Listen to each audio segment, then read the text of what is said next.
Here's a quick movie just to take you through the process of working with liquid layout, alternate pages, and setting up as a folio file for working with DPS, Digital Publishing Suite. So just to start off with, I've just got my InDesign file, just a nice simple one. I'm just going to open that up, just take it to the top page and we can see it nice and clearly. There's just a few standard pages here. Okay, 1, 2, 3, 4. They're just all the same. No style setting at this stage. Just plain image, text frame, and a object or image frame containing the image here. Okay, so nothing strange about this file. Just a simple, typical file, and we're going to just go through that process just to understand how liquid layout works and alternate pages into building a folio. So the first thing is I'm going to come down to my page tool here. By the way, just before I do that, contextual menu at the top, just normal page setups on the selection tool. When I click to the page, it gives me a different contextual menu. Now the important thing here is I'm working and I set this document up for iPad, but we have different page setups, including A4 and whatever here as well. But we only want the digital publishing for what we're doing here. But you can have multiple pages and even formats if you so desire, and the point of liquid layout is to quickly alter and fit to all those different formats. And ideally they don't do 100% fix-it job, but that it does something ideally around about 90% if you set up correctly, and it's just a little bit of fiddling to get it just perfect when you're going to other views, other formats. On a big job, this can save you a lot of time. Let's get started. Okay, the first page here, I'll click on that. You'll notice that there's nothing happening, it's off. And with the page tool selected here, so this is this one, also gives you the menu here, page tool, I'm just going to start dragging it in and the page gets smaller, and if I let go, essentially it just bounces back. If you want the page to stay at that format or that size, it'll also change up here as well. You need to hold your Option or Alt key on a PC. Option on Mac and Alt key. Now we've reduced the page size. Not doing us a lot of good. Don't think that's going to work too well, especially if I select to my other format there, other format for the view, landscape format. You can do it from there as well. Not too much success at all. So back to my format here. I need to use one of the 4 options. Now what we've got here under here is scale, recenter, object based, and guide based. We also have controlled by master, where we can actually work with frames and primary frames only available from CS6 onwards. Not going to cover those in this movie, but lots of good things coming up in terms of if you really want to get into a lot of control and you really like the technical side of things. But for this movie, we just want to go through the basics of understanding. Let's go to scale. Scale, if I start moving it now, see how it scales everything. Does a pretty good job, actually. Okay. So, as I say, if I want to set it, I can hold my Option key and it will set the page. I'm going to undo that because I just want to leave it as is, but just have scale set on it. If I go to the portrait view, you see it scales, but it'll just fit to whatever the height and width are, or it best fits to scale to fit within. So probably not ideal, but I'm just going to leave it as that so we can just see. Now I need to leave it back on landscape format because we're going to build the alternate layout shortly. Right, scale, number 1. Let's go to number 2 here. Second page. I'll just click on that and I'm going to go down to recenter. Now recenter just does that. It will keeps things in the center. If I just drag it in, see how it's keeping things very centered, bigger or smaller. Certainly doesn't like going smaller here, but if I go a little bigger, it's fine. But essentially, it doesn't change the size at all. It's just simply keeping it centered. So what I'm going to do with that one is I'm just going to leave it as it is at the iPad format and go on to the 3rd version. We'll see what happens when it goes into portrait in a little bit. This is what I consider the best tool. I'm going to go to Object Base and just click on it. object-based, and click on it, and we see all these funny little lines and springy things here. You can hold your mouse over it, tells you a little bit about them. There's also an additional tool to just the context menu tool at the top, and that'll give us a number of other features. Down here in liquid layout, for object-based, you get all these other things you can tick on or off. Basically, if you have a look on the screen there, I'll tick one off, and you see how it's locking different things. Just to quickly explain what's going on here, if I tick that off, this is called a pin. It's actually pinned to the top. It's also pinned to the sides. Just to explain that, if I go through and scale it, see how it's scaling pretty good in terms of the image and everything fits within that, but it's not scaling the size of the text. So I suppose scaling is the wrong word. It's simply reproportioning it and fitting things nicely. Now, if I just lock something off, I'm going to take the pin off the top, just for example, and I'm going to take the pin off the right hand side, and I'm going to lock the height and width. Now you watch what happens. So there's no pin on the top, which would pin it to the top or the sides, and it's locking the image so it doesn't move. So you see what happens there? So the pin is not keeping it to the top, and it's just staying on the left hand side as well. Okay, so I'll just let that go, and I'm just going to turn all these back on. And just try it again. You see now it's sort of scaling things nicely. So you can pin things to fit. I'll just have a quick look at the portrait view here, and it's not doing too bad a job. It needs a few finesse elements to fix all the text to keep it in line there. Maybe I can move this up and maybe lock at the height a little bit better or whatever. But as I said, it's not going to do everything. It'll do a good proportion of the work, so it can speed up the flow, especially when you're working with multiple pages. I'm going to go back to my landscape because I'll look at this later, but I'm just going to leave it as is. And then the last one here, I'll click onto that. Obviously nothing's set here, but I don't get any tools to work with either, even if I go down to guide based. Essentially, so I don't really need this menu. But guide based is essentially that. I'm on the basically the page tool. I'm going to bring down just a horizontal rule, and it becomes a dotted rule. The rules that are horizontal will affect the portrait or the vertical and vice versa. Just to show you what's going on there, I'm just going to take it away just for a second, and if I scale, nothing happens. I bring my rule down here, dotted rule, and move it. You see it's just working. Basically horizontal works with the vertical and vice versa. Okay, so let's let that go, and I'll bring in a vertical line, and we'll try it now. See how it's working with the image. I'll let that go, and what I might even try doing is bring another rule down here and put it into the text. So we've got the text vertical and horizontal because that vertical line goes through everything. And you see how that's going, it's really holding the form, etc. Okay, and I'll just check with a portrait view. Okay, well, not too bad actually, it did quite a good job. My best bet, I would say, would be go with the object tool, which is the third one, but we've got the guide tool as well. I'm just going to leave it at that, but make sure I go back to my landscape format here, because we'll look at that in a minute. And I'm also at this stage just going to save it as, let's call this folio, just because that's where it's going to go to the next stage. Okay, so we've got that sorted. As I mentioned, controlled by master, we're not going to get into that at this stage. Let's just go over and bring up the pages. So click over here, got the pages. Now you can actually click on your first icon and control click, and you should be able to just go straight through to create alternate pages. Or we can actually get this by coming up by doing the same thing, but if it's not there, just do that to begin with.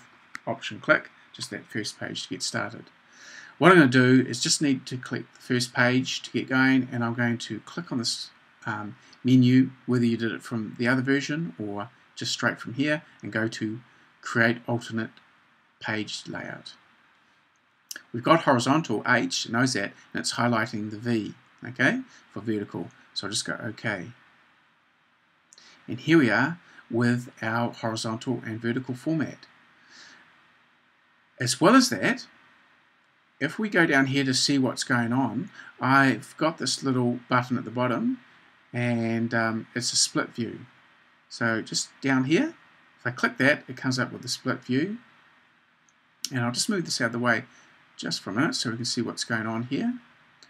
And scroll this up to the top page, which is not quite correct, because if I show you in the pages, we've got our formats here. And if I just turn that just off just for a little bit, you can see what's going on. So we've got the vertical added in there. That's why I didn't want to do a vertical or just confuse everything.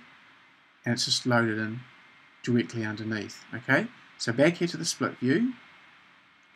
That's at the top, and I'm just going to drag this down to this view here. You can of course do it from the pages, as long as you click, whether it's the pointer tool or the page tool, click there and that'll action that page, and go over this side and then click that page, and it'll line up the two with each other. Okay, but just to show you one key area of this tool, the page that actually works the best, if we just scroll through here, click here, you can see which worked well and what didn't,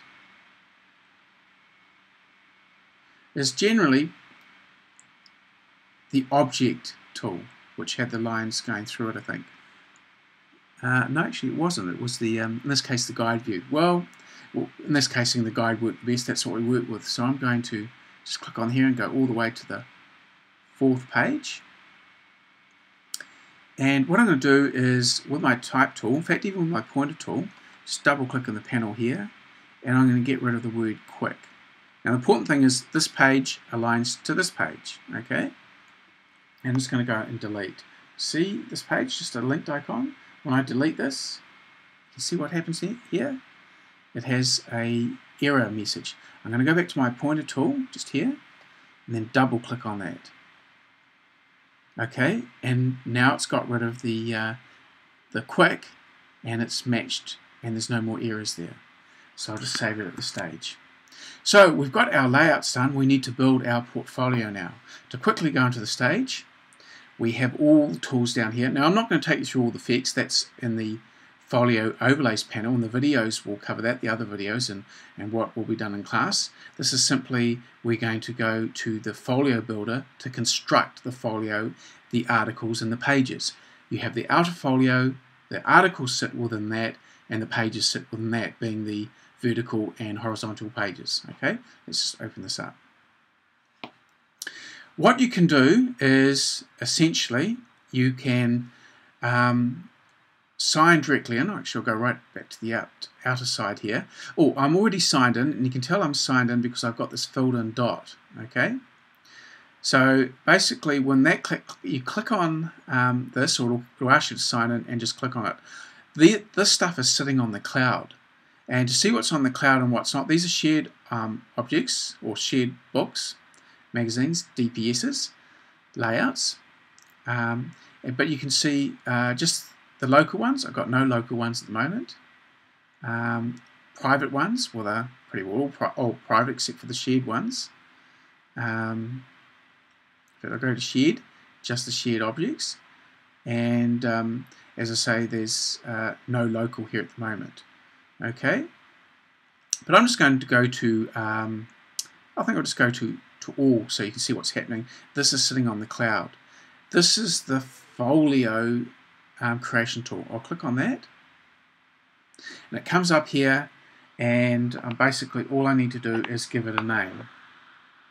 Okay, so to give it a name, you just type in whatever you want. So I'm just going to go folio test, just for this one. Now we have Apple iPad. Well, that's good. It knows what it is, and that's what we set it up for, and that's what we're doing for this project, 1024 by 768. And we've got dual pages. So we don't want to click that one, this one, being portrait only or landscape. However, if you want to, you can. You can do one or the other, or both, but you can't do a mixture. It has to be either all vertical, and a lot of our magazines, like Wired Magazine, do it all vertical, or all landscape, but we're going to do it both in this case. I'll click on that. Don't use PDF because it won't give you full access to how it views the view of it looking on your desktop. Just go to automatic. The PDF makes smaller file sizes, and you can use things like pinch and zoom, which is great, and it works on the iPad and I think Kindle Fire as well, but not the others. So automatic at this stage, stay with that one. And I'll just click on that. High quality JPEG when we're staying on automatic as well for any JPEGs that work with. Now this is where we're going to need to have a preview of both the vertical and the cover. And all you need to do is just save off a JPEG of an image, and we can just load this in. Now I haven't done that for this example, but you'll need at the same size, 1024 by 768, just save off by going export from your InDesign file, just the page that you want to use for your cover, or create a particular file for that. It can be anything you want, but stay at 1024 by 768. And this is where you can also create it offline only. Okay, so you can load it up later. So what I'm going to do, I'm going to work online for this example. So I'm just going to go OK, but I'm missing my key things here. I can add these later, and I'll just go OK. And here it is. It's just building up, and it's ready to go. So you see, it's already moved over to here saying, oh, let's add in an article. Okay, an article is the pages, which in this case is one design file, and it's, you know, as many pages as it is. It could be 20 pages deep, but it's part of one design file. Okay, and each article you can add to it either later on or all in one go by just having open files. You can import a range, but we're not going to use that version. We're going to stay with what we're working with locally to keep it nice and simple. I'm just going to click on this. And just out of view here, it says either import an article or add open InDesign document. So I'm not going to import a file. I'm just going to add an open document. When you import files, you need to have a landscape version and a page set up with the vertical and horizontal page documents that will be imported in there, named _H and _V, and also a folder containing all the images like normal print files. Anyway, I'm just going to go add open InDesign document, and I'll give it a name for this particular article. As I said, the article could be as deep as you want, but or many pages, but part of that one article. We're just doing one article for this example, and I'll call it Art 1, just so it's the first one. Stay automatic, high resolution, and here iPad vertical and horizontal, and this is the beauty also of working with InDesign CS6 or above, is that this isn't a separate project. I'm just adding the one document in, which is for vertical and horizontal at the same time. Prior to that with CS5 you had to add in one and then you had to add the other. But anyway, I'm just going to go OK. And so it's adding files into this document. As I say, there's no special effects with this. This is where you need to add those with the folio overlay tools, and the other videos will cover that. It's uploaded part of the document being the horizontal, and I think here comes the vertical now. The 2 pages that are a part of the article, or one article, but you have the horizontal view, which is a set of pages which we created just then with the alternate layout, and was the vertical. So horizontal, vertical page sets to go in that article, which sit inside the folio.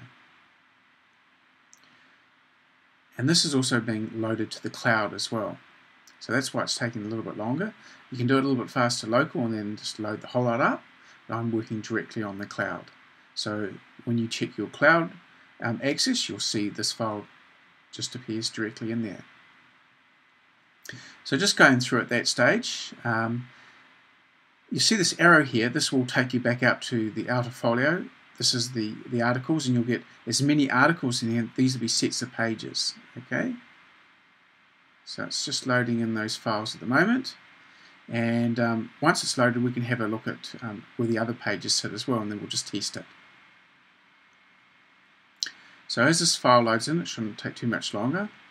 As I mentioned, when you see the outer dot or the dot in the outer circle, it shows you that it's live. Okay, so just to have a look here, we've got an arrow that takes us back to the folio test. See, this is the new file. It's also not local, it's actually on the cloud. I'll click here.